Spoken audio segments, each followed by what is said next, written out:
نن د ځمکې په سر چې څومره اسلامي ممالک دي چا دا ونه وی او نه واورېده او نه اخبار کې او نه په ریډیو باندې چې فلانی ملک فلانی کافر ملک ته د اسلام دعوت ورکړي. دا اوس موږ د پاره څومره د رسوای خبره وه چې نن یو عرب مسلمانان دي په ځمکه باندې، یو عرب، نن یو عرب مسلمانان د کعبه د تحفظ د پاره امداد چې دی هغه د امریکې نه غواړي. امریکې ته وایي چې ته راشه او ته د دې پاکې خاورې حفاظت وکړه. نن دا د امت مسلمه د پاره ډېره لویه د شرم خبره نه ده. دینه زیات رسوایی به د یو اسلامی دنیا د پاره بله څه کېدی شي. بیا تاسو دې ته وګورئ چې نن یو سړي ته تمام کافر ملکونه یو دي، ځکه چې دنیا کې حکومتونه خود کافرو ملکونو زیات دي. نو تمام کافر ملکونه دا ټول یو دي او بیا شپږته که برای نام مسلمان ملکونه دي هغیم د حمایت اعلان د امریکې وکړو. د هغې وجه څه ده؟ د هغې وجه دا ده چې مونږ کې ایمان نشته، مونږ کې دین نشته. مونږه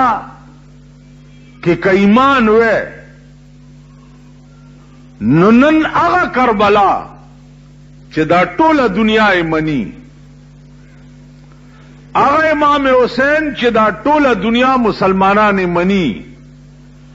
د دې کربلا په خاوره 72 کسان د امام حسین او زرګونه فوج د یزیدو. امام حسین 72 په دې میدان کې قربان کړ او د یزید د طاقت په مخ کې سر ټیټ نه کړ. نن اصلی حسینی کا کېدی شي نو صدام حسین دی که نه دی؟ نن ورشه د هغه په ملک کې وګوره، ماسپخین مونځ یو جماعت کې کوي، مازیګر بل کې کوي، ماښام بل کې کوي، ماسخوتن بل کې کوي. یو زوی دی هغه ورسره یې پلار یې په مونځ ولاړي، زوی دا پلار سپی لګیایي. کلاو ګرځي لکه د سپایانم ځان پټي. نو نن ماتا اصلی حسینی ایمانی درته وایم چې هغه صدام حسین ښکاري چې په دغه ځمکه امام حسین د یزید په مخ کې سر ټیټ کړی نه و او نن په هغه ځمکه صدام حسین د امریکې په مخ کې سر نه ټیټوي.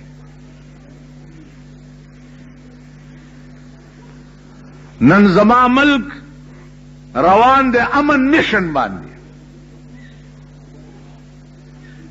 نو امن میشن باندې هغه ملکونو ته تزیل لګیا ہے چې کوم ملکونه آلریډي د امریکې مرګري دي، هغه ملک ته ځي چې هغې فلحال د امریکې مرګري دي. مونږ بانه څه ده؟ مونږ بانه دا ده چې جی مونږ باندې پلانې تکلیف راغلی نو مونږ سره عراق امداد نه دی کړی. نو د دې خدا معنا شو چې خبره د اسلام نه ده، خبره د ذاتیاتو ده او د بدل ده که نه؟ ٹھیک شي جی، خبره خو د مسلمانای نه شوه. بای مونږ باندې پلانی ځای کې تکلیف راغلی او مونږ سره عراق امداد نه دی کړی، پلانی ځای کې تکلیف راغلی او مونږ سره عراق امداد نه دی کړی، پلانی ځای کې روټای نه وه مونږ له عراق روټای نه ده راکړې. د دې دا معنا چې اوس په ده تکلیف راغلی دی نو مونږ امداد نه کوو، نو ته تې بدله. دا زمونږ صدر هم دا خبرې کوي او زمونږ دا ریګمال کړی وزیر اعظم دا هم دا خبرې کوي. تاسو خیال راغی ته په امن میشن چې روان وې نو تا فوجونه سره لېږل هلته اوس قوم له په سترګو کې خاورې اچولو دپاره دا ډېر بېغیرت قوم ډېر ذلیل قوم ډېر بې حیا قوم له په سترګو کې خاورې اچولو دپاره وایي چې ما د مکې او مدینې حفاظت له خپل فوج لېږلی صدام حسین وایي چې په مکه او په مدینه باندې که زما ګولی په هوا تېره شوم نو زه به ځان شوټ کوم خو هغه ځای به نه پرېږدم چې کوم ځای تا انګریز کېنولی دی هغه ځای به نه پرېږدم نو نن راته چا وایي چې هلته علماو فتوا ورکړه د صدام حسین خلاف د جهاد کولو که نه جي نو ما ورته وایي چې درباري ملیان خو هر ځای کېږي بله ورځ یو درباري ملا په ډیرو کې فتوا ورکړې وه د وزیر اعظم د پالیسي په حق کې په ډیرو کې ورشئ واورئ چې ډیرو کې څه حل داغه شوی نو دا درباریان خو هر چېرته په امام حسین د قتل فتوا مونږ غوندې خلکو ورکړې یزید سره هم ملیانو یزید سره هغوی ورته وایي چې دا باغي دی او واجب القتل دی او ویې وجنه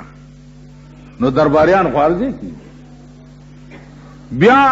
مونږ هغه مزاج نه یو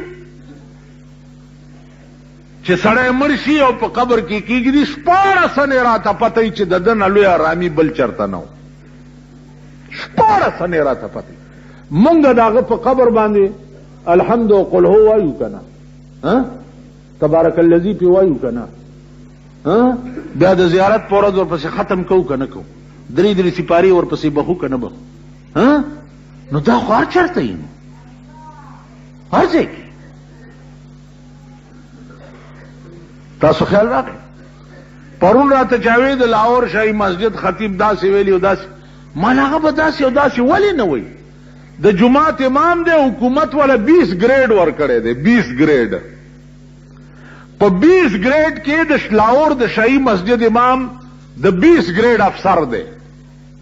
نو هغه به د دې ډولکی نه غږوي نو د چا به غږوي نو عزیزانو عرض مې داو چې د صدام حسین انشاءالله خدای مل دی تر اوسه پورې پرونه خبره درته کوم چې چا ټول عراق لیدلی دی او ترې راغلی دی پرونه چې صدام حسین ټول ژوند کې یو ګنټه فضول نه ده تېره کړې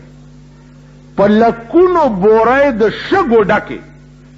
هغه د صدام حسین په ایرپورټ پرتی دي او د هغه بورو لاندې د ده د هوایي جهازونو اډه ده د ده تر اوسه یو جهاز نه دی پرېوتی او نه ضایع شوی دی دا کوم ملک چې وایي دا د امریکې ټټوان دي تر اوسه د امریکې 300 نه زیات وغورځول لوی خبر دا دی چې هوایي د بحري بیړۍ هم ورته والې ده په هغه بورو چې د امریکې میزایل راوغورځېږي نو خلاص نشي چې خلاص نشي دوی راوچت کړي او فټي کړي او بیا یې په دوی ورلړه کړي دا ستاسو عقل مني نن نهمه ورځ ده 12,000 حملې د هوایي جهازونو په عراق باندې وشوې 12,000 حملې او هر حمله د 400 جهازونو به وه اوس پکار داو چې بغداد زما د دې تلی غوندې میدان وی که نه پکار داو که نو او صدام حسین وایي چې زما لا غوږ هم نه دی راپېدلی ما هغه طاقت خو لا پاتې دی اوس امریکا دا اریانه ده چې دې صدام حسین هغه فوج چې په خاص وخت کې بیدار او باسي چې دا یې پټ کړی کم ځای دی ځای ورته نه معلومیږي نو عزیزانو عرض مې داو چې د الله نوم یې اغستی دی ما خو نه لیدلی دی نه مې کتلی دی نه بغداد ته تلی یم عرب ملکونه مې لیدلي بغداد ما نه دی لیدلی خو زه په خدای قسم درته خورم چې په دې فوټو کې مې دا لاسونه داسې په دعا لیدلې دي که نه چې دړنه مې ورته دعا وځي چې خدای د دم لا خو مه خړوه دړنه بادشاهان او داسې دعا دا دواړه لاسونه یې داسې کړي دي لکه دا یو ډېر عاجز سړی چې دعا کوي زمونږ دا خویا مخي چې دعا کوي دی داسې کوي کوي که نه کوي دا داسې کوي هغه داسې کړي په ګوډو ناست دی او داسې کړي هغه لاسونه د عاجزو خلکو د دعا غوندې کړي نو دې لاس کې به خدای ورته ډېر خیر اچوي انشاءالله دا زمونږ ایمان دی او دا زمونږ دین دی بیت الله شریف زمونږ ایمان دی او زمونږ مذهب دی مدینه منوره زمونږ ایمان دی او زمونږ مذهب دی انشاءالله هغې ته به تعرض نه کیږي او نه به هغې ته خدای نوبت راولي درې خبرې دي امن میشن باندې ته چې کوم ملکونو ته تلې ماما مونږ خطا کوه ما درې خبرې واضح صدام حسین اوسم وی چې کویت نه زه په دې ټکي فوج وباسم خو اسرائیل چې کوم یهود دي هغوی د بیت المقدس نه فوج وباسي زما قبله اول چې د کوم ځای نه رسول الله صلی الله علیه وسلم خدای ته تللی و د یهودو په قبضه کې دی ته د هغې نه فوج وباسه امریکا دې د سعودي نه فوج وباسي زه د کویت نه فوج وباسي قبضه پې نه کوم خلاصه خبره ده نو امن میشن دې ته وایي زمونږ دا بزرګان چې دي د دې خبرې تاسو اورئ مونږه ما ورته خط لیکلی و صدام حسین ته چې ته فورا د کویت نه دغه وباسه فوجونه وباسه مخکې ورپسې دي څه لیکلي ورپسې څه نو کور دې وران شه خو ورپسې خو مه وایه که نن د عربو بچی کباب په اسرائیلو چا کړه امریکې نه دي کړي د فلسطین مسلمانان کباب چا کړه اسرائیلو نه دي کړي اوس بل د آرام توپ چال ته وګورئ د امریکې بل په اسرائیلو خدای لګیا دی میزایل یې ورغورځوي که نه اوس هغې اسرائیلو ته جولی غواړئ چې تاسو حمله ونه کوئ که تاسو حمله وکړه دا مسلمان ملکونه به زما د ملګرتیا نه کټ شي دا بل د آرام توپ چال وګوره نو عزیزانو هغه لوبه د شیطانت نه ده پاتې چې زمونږ په دې ملک کې امریکا کوي نه او مونږ یو انتهایی امریکا نواز مونږ د امریکې امدادونو وړاندې کړي یو او د امریکې امدادونو تباه کړي یو او نن پاک سرزمین باندې د امریکې بربنډې جنکۍ د مسلمان قوم د بې اتفاقۍ د لاسه ګرځي د کویت مسله د مسلمان مسله وه د مسلمان مسله د مسلمان ملکونو فرض و چې هغې حل کړی وی په دې کې د امریکې څه کار دی چې امریکا پکې راتله اوس بنیادی خبره بله واورئ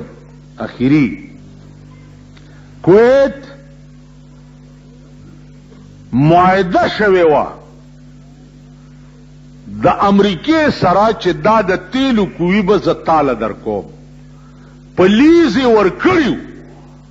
دا کوی به تاله در کوم 1,000 کوی باندې امریکې قبضه کوله او دلته خپله اډه جوړوله صدام حسین وی چې دې ځای کې د امریکې اډه جوړه شي د مسلمان بیړه به تباه شي امریکا به راشي د مسلمانانو په منځ کې به کیني اوس خو 14,000 میله تې لرې ده که نه بیا به راشي د مسلمان په منځ کې به د امریکې اډه